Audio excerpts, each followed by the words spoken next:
بسم الله الرحمن الرحيم. ألف لام را. تلك آيات الكتاب المبين. إنا أنزلناه قرآنا عربيا لعلكم تعقلون. نحن نقص عليك أحسن القصص بما أوحينا إليك هذا القرآن وإن كنت من قبله لمن الغافلين. إذ قال يوسف لأبيه يا أبت إني رأيت 11 كوكبا والشمس والقمر رأيتهم لي ساجدين. قال يا بني لا تقصص رؤياك على إخوتك فيكيدوا لك كيدا إن الشيطان للإنسان عدو مبين. وكذلك يجتبيك ربك ويعلمك من تأويل الأحاديث ويتم نعمته عليك وعلى آل يعقوب كما أتمها على أبويك من قبل إبراهيم وإسحاق إن ربك عليم حكيم. لقد كان في يوسف وإخوته آيات للسائلين. إذ قالوا ليوسف وأخوه أحب إلى أبينا منا ونحن عصبة إن أبانا لفي ضلال مبين. اقتلوا يوسف أو اطرحوه أرضا يخل لكم وجه أبيكم وتكونوا من بعده قوما صالحين. قال قائل منهم لا تقتلوا يوسف وألقوه في غيابة الجب يلتقطه بعض السيارة إن كنتم فاعلين. قالوا يا أبانا ما لك لا تأمنا على يوسف وإنا له لناصحون. أرسله معنا غدا يرتع ويلعب وإنا له لحافظون. قال إني ليحزنني أن تذهبوا به وأخاف أن يأكله الذئب وأنتم عنه غافلون. قالوا لئن أكله الذئب ونحن عصبة إنا إذا لخاسرون. فلما ذهبوا به وأجمعوا أن يجعلوه في غيابة الجب وأوحينا إليه لتنبئنهم بأمرهم هذا وهم لا يشعرون. وجاءوا أباهم عشاء يبكون. قالوا يا أبانا إنا ذهبنا نستبق وتركنا يوسف عند متاعنا فأكله الذئب وما أنت بمؤمن لنا ولو كنا صادقين.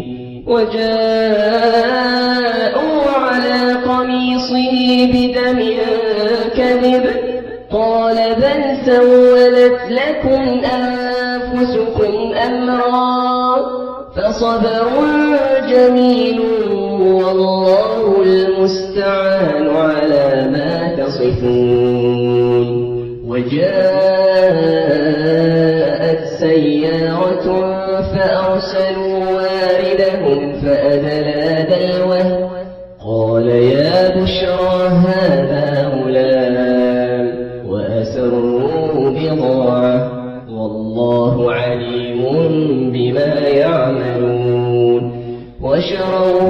بثمن بخس دراهم معدودة وكانوا فيه من الزاهدين.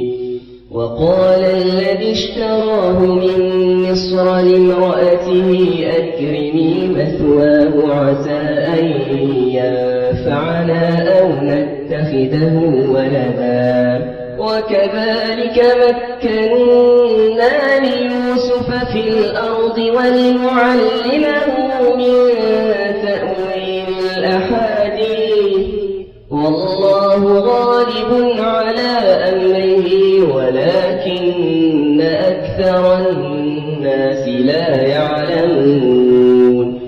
ولما بلغ أشده آتيناه حكما وعلما وكذلك نجزي المحسنين.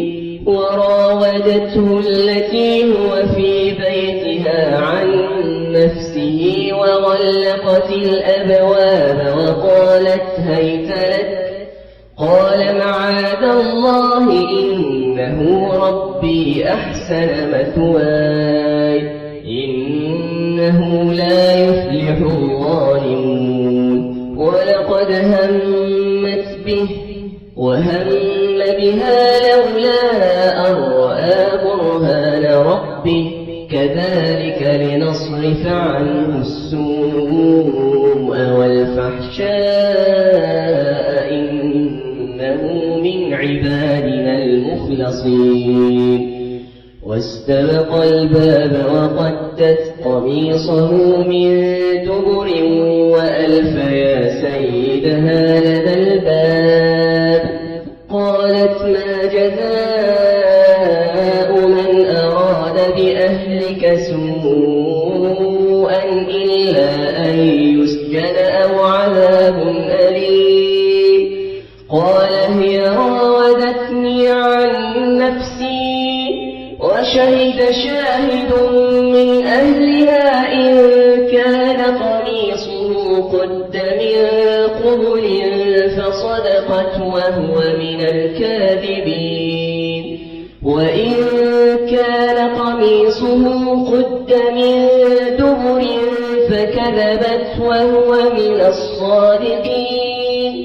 فلما رأى قميصه قد من دبر قال إنه من كيدكن إن كيدكن عظيم.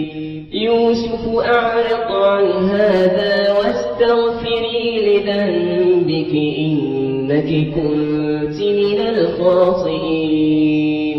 وقال نسوة في المدينة امرأة العزيز تراود فتاها عن نفسه قد شغفها حبا إنا لنراها في ضلال مبين. فلما سمعت بمكرهن أرسلت إليهن وأعتدت لهن متكئا وآتت كل واحدة منهن سكينا وقالت اخرج عليهن.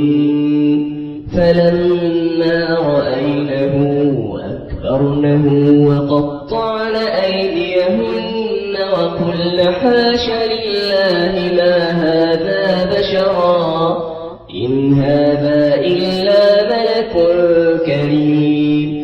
قالت فذلكن الذي لمتنني فيه ولقد راودته عن نفسه فاستعصم ولئن لم يفعل ما آمره ليسجنن وليكون من الصاغرين. قال رب السجن أحب إلي مما يدعونني إليه وإلا تصرف عني كيدهن أصب إليهن وأكن من الجاهلين. فاستجاب له ربه فصرف عنه كيدهن إنه هو السميع العليم ثم بدا لهم من بعد ما رأوا الآيات ليسجننه حتى حين ودخل معه السجن فتيان قال أحدهما إني أراني أعصر خمرا وقال الآخر إني أراني أحمل فوق رأسي خبزا تأكل الطير منه نبئنا بتأويله إنا نراك من المحسنين قال لا يأتيكما طعام ترزقانه إلا نبأتكما بتأويله قبل أن يأتيكما ذلكما مما علمني ربي إني تركت ملة قوم لا يؤمنون بالله وهم بالآخرة هم كافرون واتبعت ملة آبائي إبراهيم وإسحاق ويعقوب ما كان لنا أن نشرك بالله من شيء ذلك من فضل الله علينا وعلى الناس ولكن أكثر الناس لا يشكرون يا صاحبي السجن أأرباب متفرقون خير أم الله الواحد القهار ما تعبدون من دونه إلا أسماء سميتموها أنتم وآباؤكم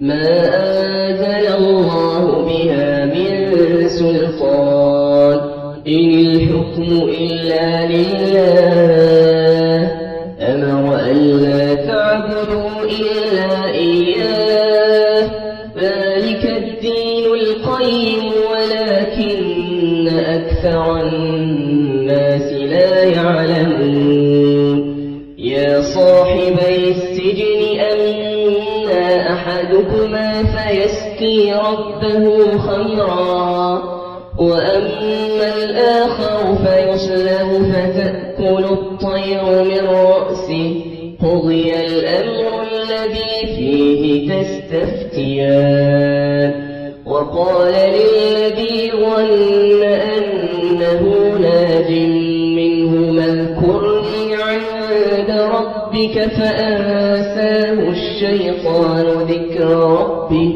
فلبث في السجن 9 سنين وقال الملك إني أرى 7 بقرات سمان يأكلهن 7 عجاف و7 سنبلات خضر وأخر يابسات يا أيها الملأ أفتوني في رؤياي إن كنتم للرؤيا تعبرون قالوا أضغاث أحلام وما نحن بتأويل الأحلام بعالمين وقال الذي نجا منهما وادكر بعد أمة أنا أنبئكم بتأويله فأرسلون يوسف أيها الصديق أفتنا في 7 بقرات سمان يأكلهن 7 عجاف و7 سنبلات خضر وأخر يابسات لعلي أرجع إلى الناس لعلهم يعلمون قال تزرعون 7 سنين دأبا فما حصدتم فذروه في سنبله إلا قليلا مما تأكلون ثم يأتي من بعد ذلك 7 شداد يأكلن ما قدمتم لهن إلا قليلا مما تحصنون ثم يأتي من بعد ذلك عام فيه يغاث الناس وفيه يعصرون وقال الملك ائتوني به فلما جاءه الرسول قال ارجع إلى ربك فاسأله ما بال النسوة اللاتي قطعن أيديهن إن ربي بكيدهن عليم قال ما خطبكن إذ راوتن يوسف عن نفسه قلن حاش لله ما علمنا عليه من سوء قالت امرأة العزيز الآن حصحص الحق أنا راودته عن نفسه وإنه لمن الصادقين ذلك ليعلم أني لم أخنه بالغيب وأن الله لا يهدي كيد الخائنين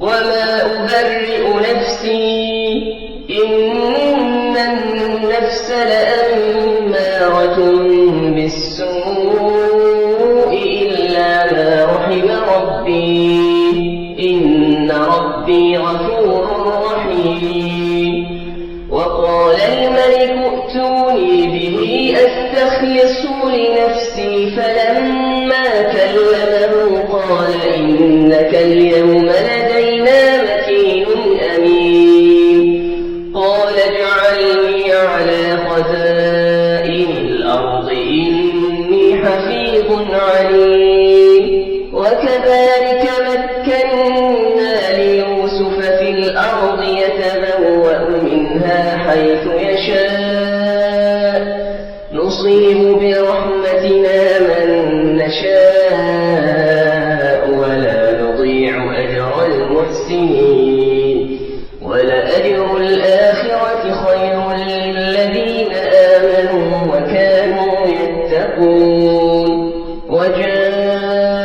وجاء إخوة يوسف فدخلوا عليه فعرفهم وهم له منكرون ولما جهزهم بجهازهم قال ائتوني بأخ لكم من أبيكم ألا ترون أني أوفي الكيل وأنا خير المنزلين فإن لم تأتوني به فلا كيل لكم عندي ولا تقربون قالوا سنراود عنه أباه وإنا لفاعلون وقال لفتيانه اجعلوا بضاعتهم في رحالهم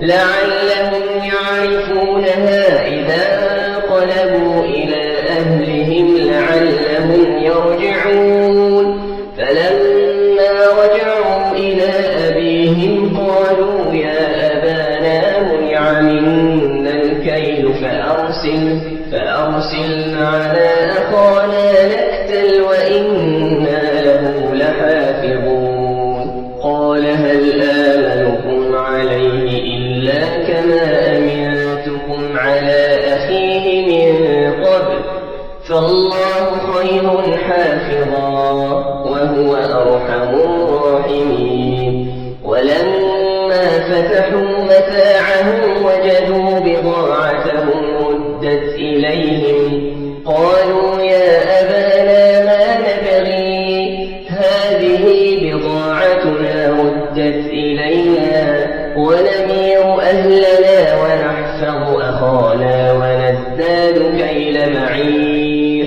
ذلك كيل يسير قال لن أرسله معكم حتى تؤتون موثقا من الله لتأتونني به إلا أن يحاط بكم فلما تسقطه قال الله على ما نقول وكيل. وقال يا بني لا تدخلوا من باب واحد وادخلوا من أبواب متفرقة وما أغني عنكم من الله من شيء إن الحكم إلا لله عليه توكلت وعليه فليتوكل المتوكلون. ولما دخلوا من حيث أمرهم أبوهم ما كان يغني عنهم من الله من شيء إلا حاجة في نفس يعقوب قضاها وإنه لذو علم لما علمناه ولكن أكثر الناس لا يعلمون. ولما دخلوا على يوسف آوى إليه أخاه قال إني أنا أخوك فلا تبتئس بما كانوا يعملون. فلما جهزهم بجهادهم جعل السقاية في رحل أخيه ثم أذن مؤذن أيتها العير إنكم لسارقون. قالوا وأقبلوا عليهم ماذا تفقدون. قالوا نفقد صواع الملك ولمن جاء به حمل بعير وأنا به زعيم. قالوا تالله لقد علمتم ما جئنا لنفسد في الأرض وما كنا سارقين. قالوا فما جزاؤه إن كنتم كاذبين. قالوا جزاؤه من وجد في رحله فهو جزاؤه كذلك نجزي الظالمين.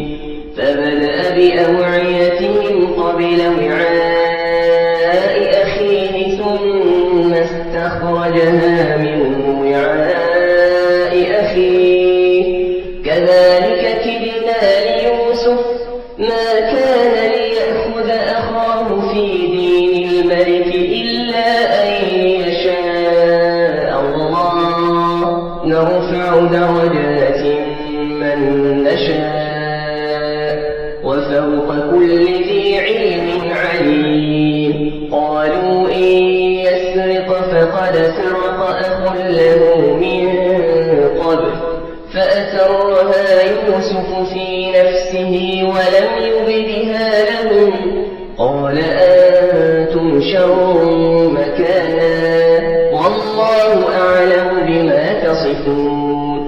قالوا يا أيها العزيز إن له أبا شيخا كبيرا فخذ أحدنا مكانه إنا نراك من المحسنين.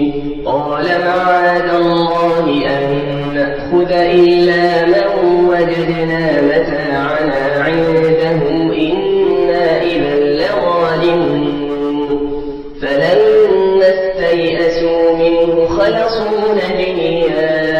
قال كبيرهم ألم تعلموا أن أباكم قد أخذ عليكم موثقا من الله ومن قبل ما فرطتم في يوسف فلن أبرح الأرض حتى يآن لي أبي أو يحكم الله لي وهو خير الحاكمين.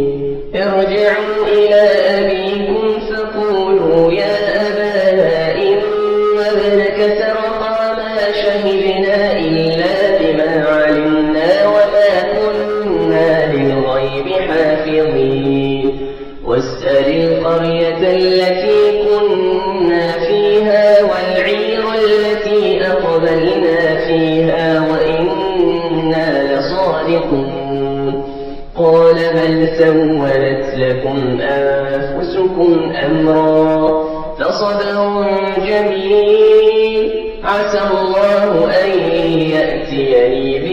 جميعا إنه هو العليم الحكيم وتولى عنهم وقال يا أسفا على يوسف وابيضت عيناه من الحزن فهو كظيم قالوا تالله تفتأ تذكر يوسف حتى تكون حرضا أو تكون من الهالكين قال إنما أشكو بثي وحزني إلى الله وأعلم من الله ما لا تعلمون يا بني اذهبوا فتحسسوا من يوسف وأخيه ولا تيأسوا من روح الله إنه لا ييأس من روح الله إلا القوم الكافرون فلما دخلوا عليه قالوا يا أيها العزيز مسنا وأهلنا الضر وجئنا ببضاعة مزجاة فأوف لنا الكيل وتصدق علينا إن الله يجزي المتصدقين قال هل علمتم ما فعلتم بيوسف وأخيه إذ أنتم جاهلون قالوا أئنك لأنت يوسف قال أنا يوسف وهذا أخي قد من الله علينا إنه من يتق ويصبر فإن الله لا يضيع أجر المحسنين قالوا تالله لقد آثرك الله علينا وإن كنا لخاطئين قال لا تثريب عليكم اليوم يغفر الله لكم وهو أرحم الراحمين اذهبوا بقميصي هذا فألقوه على وجه أبي يأت بصيرا وأتوني بأهلكم أجمعين ولما فصلت العير قال أبوهم إني لأجد ريح يوسف لولا أن تفندون قالوا تالله إنك لفي ضلالك القديم فلما أن جاء البشير ألقاه على وجهه فارتد بصيرا قال ألم أقل لكم إني أعلم من الله ما لا تعلمون قالوا يا أبانا استغفر لنا ذنوبنا إنا كنا خاطئين قال سوف أستغفر لكم ربي إنه هو الغفور الرحيم فلما دخلوا على يوسف آوى إليه أبويه وقال ادخلوا مصر إن شاء الله آمنين ورفع أبويه على العرش وخروا له سجدا وقال يا أبت هذا تأويل رؤياي من قبل قد جعلها ربي حقا وقد أحسن بي إذ أخرجني من السجن وجاء بكم من البدو من بعد أن نزغ الشيطان بيني وبين إخوتي إن ربي لطيف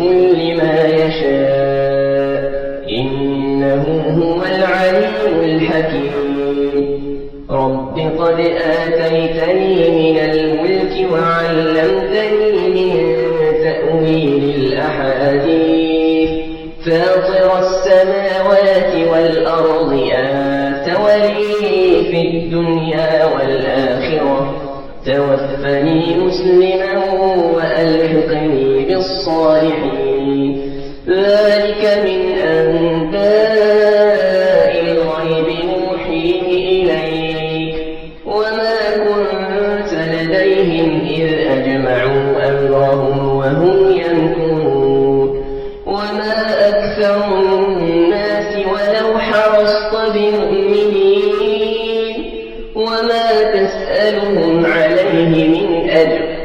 إن هو إلا ذكر للعالمين وكأين من آية في السماوات والأرض يمرون عليها وهم عنها معرضون وما يؤمن أكثرهم بالله إلا وهم مشركون أفأمنوا أن تأتيهم غاشية من عذاب الله أو تأتيهم الساعة بغتة وهم لا يشعرون قل هذه سبيلي أدعو إلى الله على بصيرة أنا ومن اتبعني وسبحان الله وما أنا من المشركين وما أرسلنا من قبلك إلا رجالا نوحي إليهم من أهل القرى